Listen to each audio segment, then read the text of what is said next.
mistakes that I see and ways that you can approach in a little bit better manner to help everyone understand your title and what your game means. So we're going to do this in 3 ways. One is the elevator pitch, really short, to the really big point of what it is that your game is, the unique selling points of those. Then expanding your elevator pitch into an industry event, and you're going to have 30 minutes at that point, so how do you really engage and make sure that you get all your points across while you have the attention of the publisher in front of you. And then how to do a follow-up and the dreaded cold reach out if you don't have the ability to attend an industry event, and instead you're going to go via email. If we have time at the end, I have a few bonus tools, but let's see how the time goes. So we'll start with the elevator pitch. As per the name, you're in an elevator and you finally see somebody that maybe is interested in your title and that you're aware of. So I think of this as 60 to 90 seconds where you can really get to the point of your game, that unique selling point, the thing that is really you want to focus on, you want people to know and to take away from your game. This is not your main pitch. This is how you want someone to remember it. How are they going to remember you and to follow up with you? So what is the story of your game is a potential way to go about this. How does your game harken back to something that's in the market but is slightly different? What is your unique piece, your unique take? Knowing what platform it's planned for as well.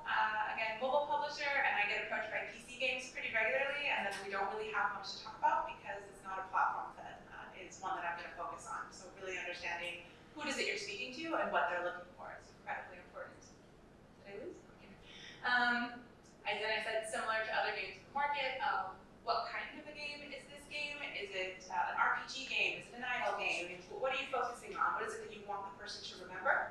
And the bonus bits, obviously, if you know the person you're talking to and you know specifically what they're looking for, how does your game help solve a pain point that they are actively having or something you know that they're looking for? You don't always know that when you're just randomly next to somebody and you realize who they are, but if you know it, really beneficial.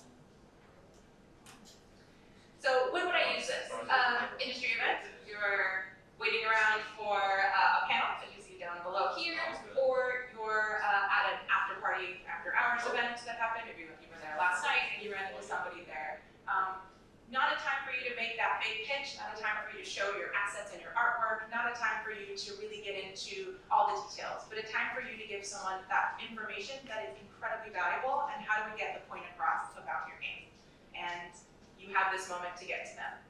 So for example, if I was talking to someone and I noticed that they were interested in an idle game and I had one that I was working on, maybe I would approach them and say, hey, I have this really cool idea for an idle game. It's called Outer Space Jazz, and it's kind of a unique take on the idle mechanic, and I'd really love to talk to you about it. Okay, so this is a weird name for a game. Maybe it's not the name I'm going to go with. What is Outer Space Jazz? I don't know. Is this person into Rick and Morty? This is about snake jazz? I don't know, but it sounds interesting. So it's a really quick 1-2 sentences about the game that really gets into it. And then if they're going to engage with you, they may ask you a couple more questions and then set a meeting with you for later. This is not your main pitch. Again, I repeat, this is just a time to get someone to be a little bit interested and to want to learn more. Important, when to not do this. I have been approached by all of these things that you see on here. So, when eating food, if you're having a lunch break at a conference, you are taking that 1 hour, maybe half an hour where you're not actively in a meeting, this is not a good time to approach somebody with your elevator pitch. They just need to clear their head. They're not going to hear what you have to say. So it's not beneficial to approach them with it. It's going to do you a disservice. They're not listening, and you're going to waste your opportunity. So not when they're eating. The second picture here on the right, on the left, sorry, is at an actual pitch. You're not giving them 90 seconds in the pitch. You have 30 minutes. It's time to use the time you have available. It's not the time to just say, this is really quickly what I've got, and that's it. No, that's a time to actually expand a little bit further, to think a little bit more about how to make that connection and what you can show them. And the final picture, our wonderful The Office, you'll see this a couple times in our presentation, is when they're on the phone. This happens to be quite a bit at Gamescom, where I have to take a quick phone call, and somebody wants to approach me and talk about their game, and now I'm pointing to the phone, and they just stand there in front of me because they want to talk to me. Okay, great, but now I'm uncomfortable having my phone call, now I'm wondering what you need from me, and I'm really, again, not being able to focus on what you're telling me. So, times to use an elevator pitch and times to not, really important to think about the other person and what they're going through at the moment you're talking to them. So it's a nice summation of the elevator pitch. It is the big unique point that you're trying to tell about your game. Why And remembering this is not your main pitch. You have got a lot more to say about your game. You know the ins and outs of the game. You know the monetization system. You understand all the unique reasons that this is going to be the next big game. But you just want to give that 1-2 lines that they're going to remember from you. Connect it back to business. Video games. We are in the business of having fun, but there's also the business of making money. So if you can bring it back around to that, that's great. But to remember that this is always a business when we're looking at it. And especially when we're talking to a publisher, because they're looking at, are they going to invest in your product? Are they going to spend money on your product? And how are they going to return that? Ultimately, at the end of the day, we're in this together to make money together, but we want to do it in a way that is incredibly entertaining and fun for the people who get to play our games. And don't forget how to follow up. Really great LinkedIn QR codes. I'm sure you've used them while you've been here today. Business cards, whatever way you can get them to quickly follow up.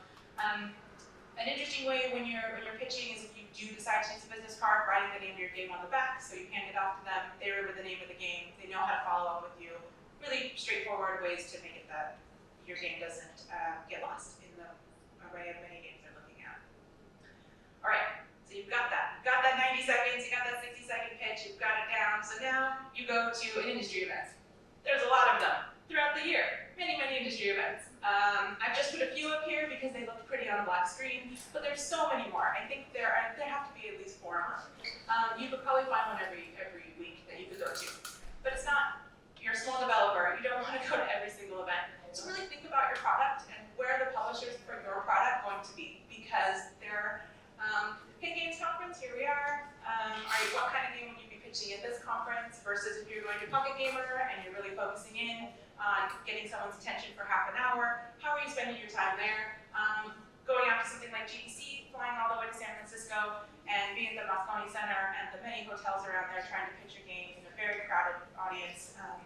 Just think through where you want to go and where your message will best be received, because it ultimately costs everyone time and money to go to these events.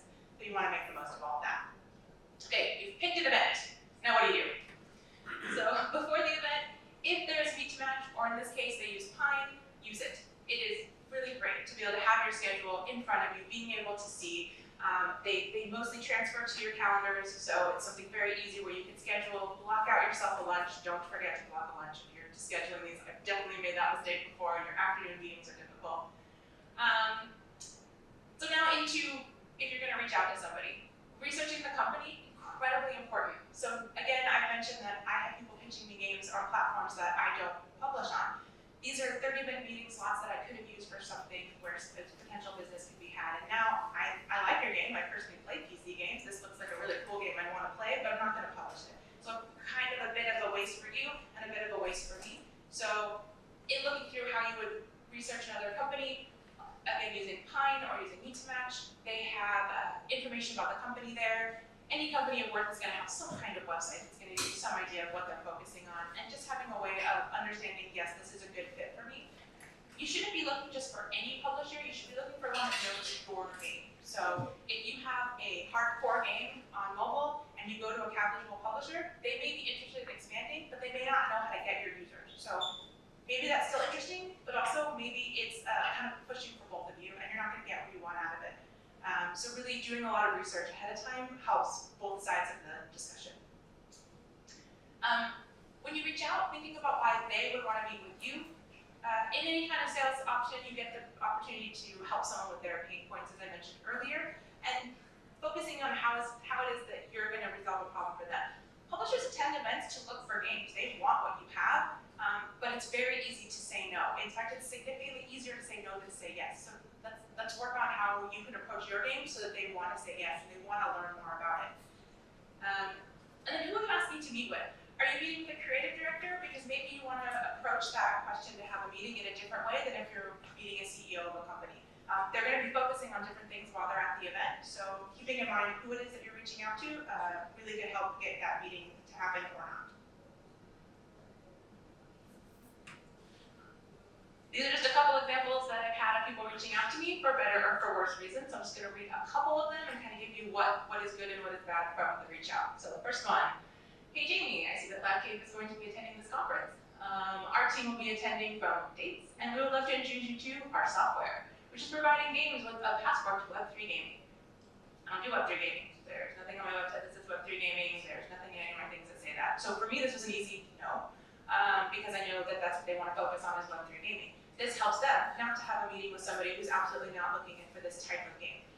That's it. That's really helpful. Had they done the research, they probably wouldn't have even asked me for the meeting, but they've at least put enough information in their reach out to help me make that decision quickly, so I don't have to go out and do the extra research to figure out if I should meet with them. We provide, by the way, no intro to this, no nothing. We provide Facebook accounts with 10% cash back and also do UA services with 0 commission.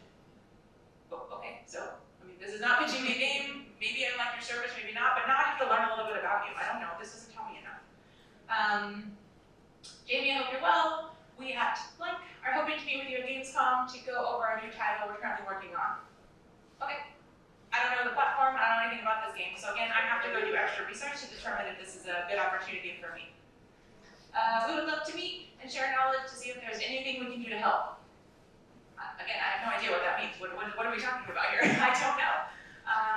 And then a longer one, just a little, it's fine that it's this long, but if you don't have everything in there for me to be able to say yes or no, this is too long of a message. So just some examples. And then this really interesting one came up last year when I was looking around on LinkedIn. I wanted to share with you this presentation. Maybe, there we go. This was a direct message on LinkedIn sent to Ko Kim. The message was, hey Ko, can I ask you a business with double Z's related question?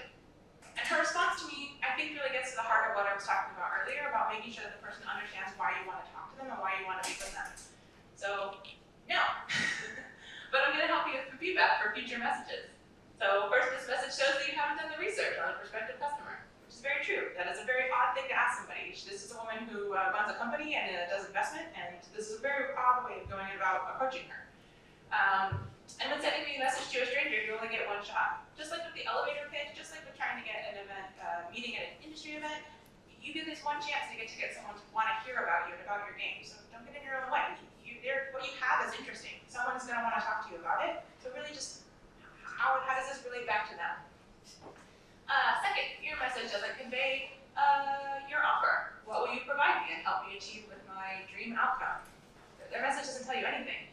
The profile doesn't indicate if I'm the right person that you should be talking to. And then she gives a better option for how to write this message in the future so that you could actually, if she does read her LinkedIn messages and wanted to respond, maybe she would have, maybe she wouldn't have, but at least a better way of approaching. So I thought this was some really interesting things that she put out there on LinkedIn, so I grabbed it. Thank you, Coco. So here's an example of a way you can get a trade show.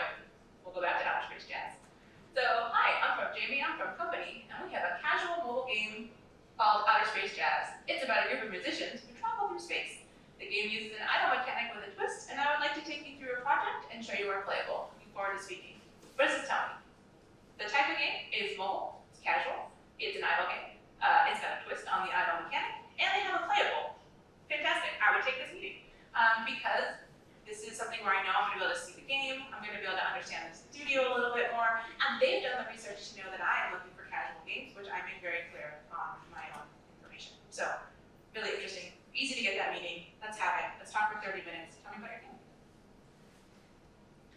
Okay, so industry events, thinking about it. You get 30 minutes. So you want to use the most of your time to show the game, to show what is the story, and why do people want to play the story. Visuals are really important for in-person meetings because they really convey to you what the game's going to look like. And you don't know that right away when you're just going over a presentation. Sometimes things sound incredibly interesting.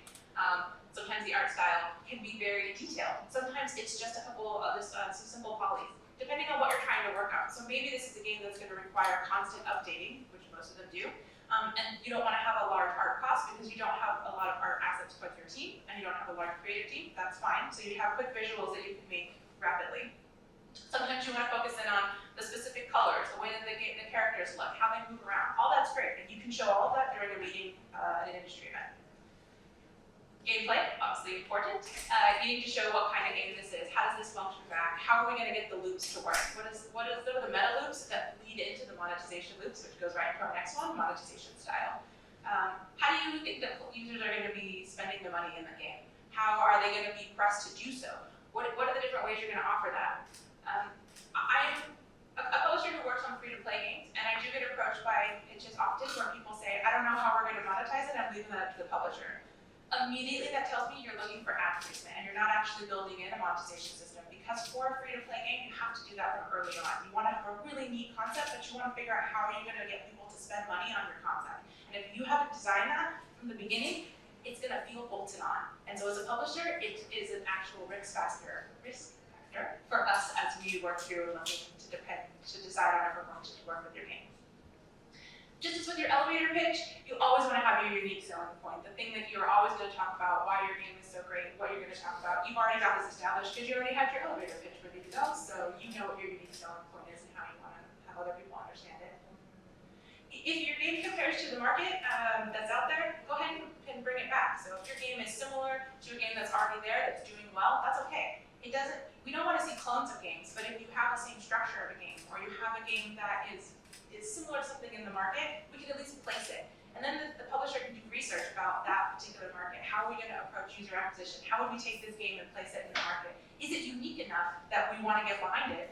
And how can I get users to understand this game really quickly?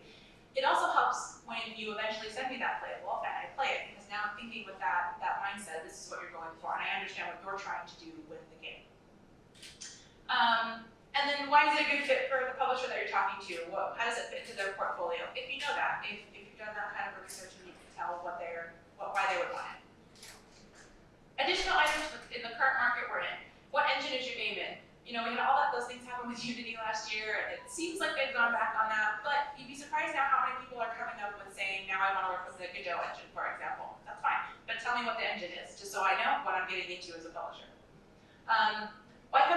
Why should I come back to you? What am I going to get from your game? What am I going to learn from it? And why is your game the best game? You know that. You've been working on this game for months, or years maybe. You know why this game is good. Make me understand why this game is good in that 30 minutes that you have with me.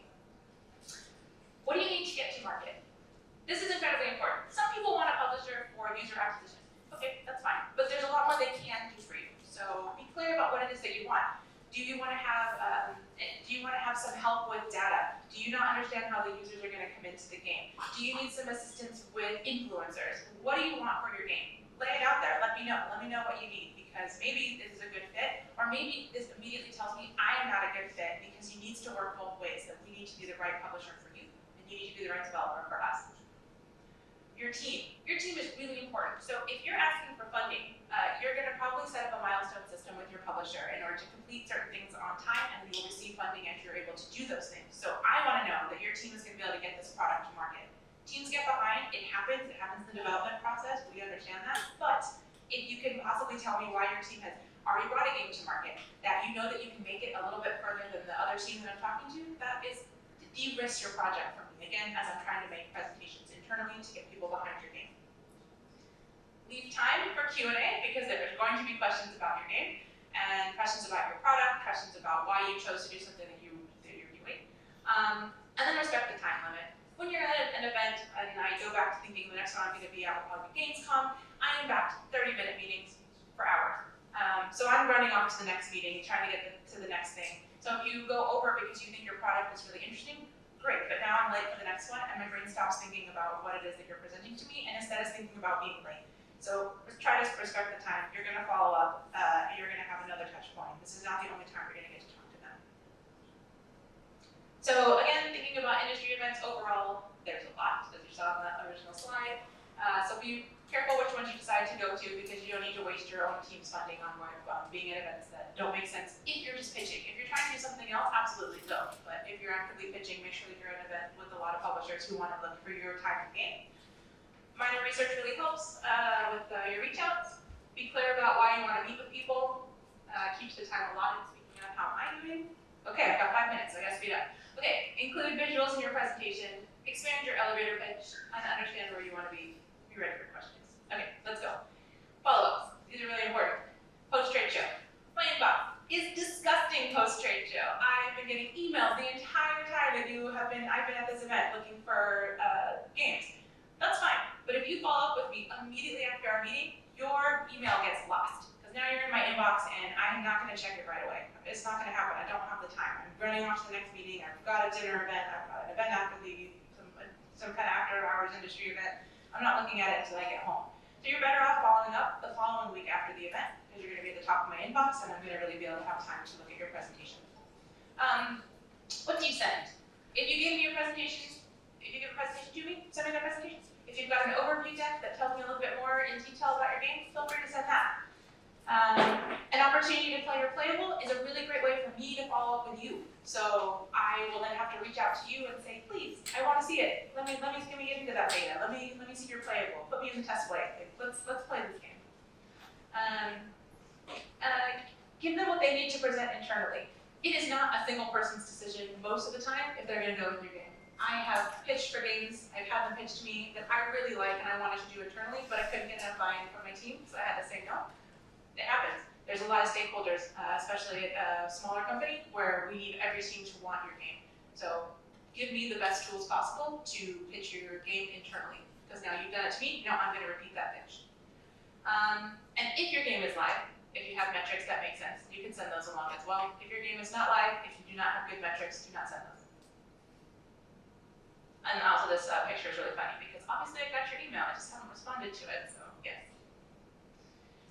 Okay, the dreaded cold reach out. So this is if you don't go to a trade show, but you have a game, you're just not quite ready to do it in person, but you want to get some feedback from a publisher. These come into my inbox every week. Every single week I have at least 3 of these where people want me to look at their games. And most of the time I'm happy to do so, it just depends on my schedule, where I'm at, and how long it's going to take me to get back to you. To play your game and to learn a little bit about it.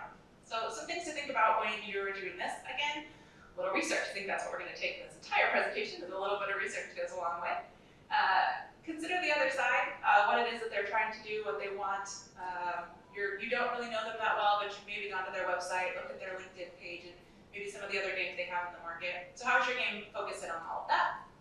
Overview deck helps a lot. If you're sending me a playable, but your game isn't ready to go 100%, I'm looking at just what the first user journey into the game is, and then I want to understand where you're going to take the game. Your overview deck's going to tell me where you're going to take the game. Giving time to respond is a difficult one, because depending on the level of being busy is going to tell you how long they're going to take to respond, but you can't possibly know that. You can't know that if it's on the other side. So if they are not responding to you, maybe in a week, week and a half, just follow up. They got your email, trust me, they got it, they didn't miss it, but they maybe haven't had time to address it. So just follow up with some maybe more information about your game, or see if there's any questions that they have when they played through, just as an extra touch point. And then know when you're being ignored. So if you sent your initial email, you followed up twice and never received a response, I think you can let it go. At that point, they're not interested, because if they were, they would already have got back to you. There's a small chance that they just haven't had a chance to play it, and when they get that opportunity, they will come back around, and they'll email you regardless of your follow-up. But just give them a couple of touch point places to make sure that you're reminding them, hey, I am still interested in you, and I didn't just mass send out this email. Reach out. So reach out, research the company, give them enough information on your product, offer a reason to reach back out, make sure you have a solid overview deck, give them time to follow up. They definitely got that thing you sent you. And then really quickly, because I know I'm out of time here, is a little bit of bonus information for if you are looking for improving your ability to pitch. So there are some really great groups. I can highly recommend the BizDev Warriors group. They talk a lot about how to pitch games and how to approach it at conferences. So fantastic group right there. There's a lot of information on LinkedIn. Companies want you to know about them. They're not hiding that.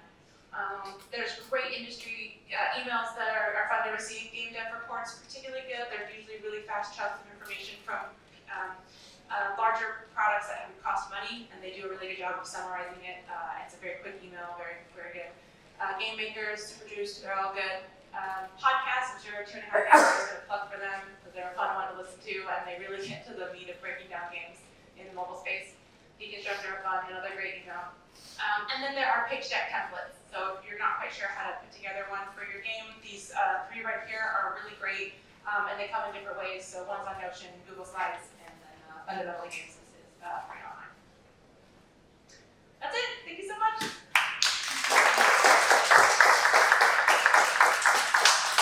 I have time for questions? I don't know what my next presentation. Oh, here. Yeah, will this presentation be available to download?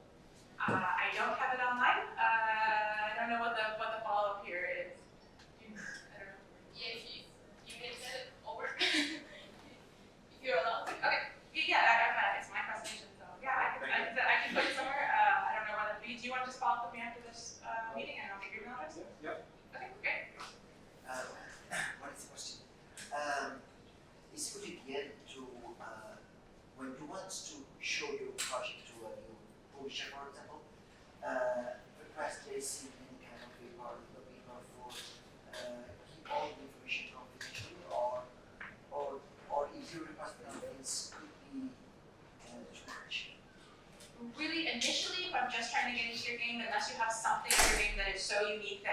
that someone else is going to take it, it's an extra hurdle, and I wouldn't recommend it in the beginning. If you're going to get into actual numbers for your game, yeah, I would definitely have something in place and have something available on your side to send that's really straightforward. Companies have varying degrees of this. Some of them will have to go through their legal team, so it will immediately stop them from being able to look at anything else for you. Not necessarily bad, but it just delays them being able to get back to you. On my side, small publisher, so I'm probably going to read through it and make sure there's nothing that's out of the ordinary, and then that's not a problem. I'll be to you pretty quickly. But if you have some mechanic or something that is incredibly unique that you are not talking about outside of being signed, which means you're not talking about it at a trade show event because people overhear you, then yes. But if you're going to talk about it publicly, let that out there. Anyone else? Yes. Two questions. The most intense pitch you ever received. The most intense? Intense pitch you ever received. You say I call now. Oh. As you saw it, you say yes. Yeah. Mostly those are when the playable is outstanding. So they're showing me the game, and I can immediately understand the monetization system and the loops, and it feels good to play. But they to play as well. Yeah, that I can play the playable. So there are varying degrees of what the game is going to feel like, and for example, maybe there's some lag in the game, that's going to immediately be a no. If I'm playing a game that requires swiping, like an Angry Birds style game, and there's a delay in that, that's going to be okay, my players are going to get really annoyed by this. If the game isn't clear and I don't understand what's going to happen, that's an easy no. But if I'm really interested and the game is fun immediately, and I'm thinking this is incredible and it fits within my budget, I'm going to want to talk to you immediately. So the other question, perhaps, something that I noticed. Let's say I publish a game on PC console. I don't know anything about mobile. Another one. But how do you see? I mean, did you ever receive a developer who, besides saying my game is the best one, blah blah blah.